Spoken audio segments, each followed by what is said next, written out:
Hello बच्चों, let's see this question. The area of the region of the plane bounded by mod x, mod y less than equals to 1 and x y is less than equals to 1/2 is.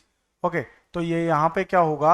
अब यहाँ अगर हम देखें तो इसका diagram अगर draw करेंगे तो ये एक्स और वाई एक्सिस होंगे।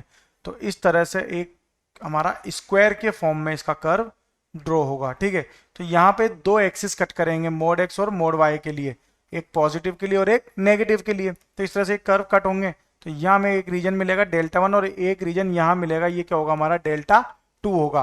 ठीक है, तो इस तरह से ये रीजन्स होंगे।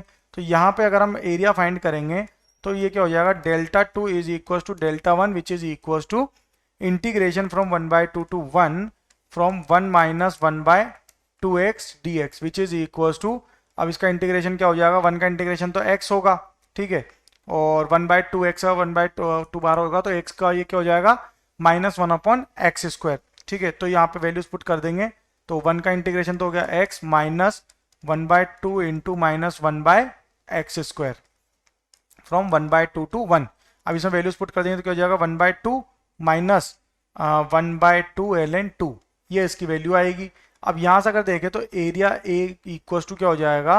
ये होगा 4 minus delta 1 plus delta 2, because यहाँ पे 4 पार्ट्स में है। ठीक है, तो टोटल एरिया निकाला, टोटल एरिया माइनस यहाँ पे अब इनके एरिया माइनस कर देंगे, यानी डेल्टा 1 प्लस डेल्टा 2 माइनस कर देंगे which is equal to 4 minus 1 minus ln2।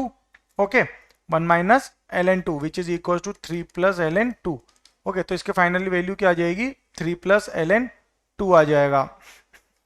Okay, so our final answer is less than ln4 3 और वी के this value is our answer.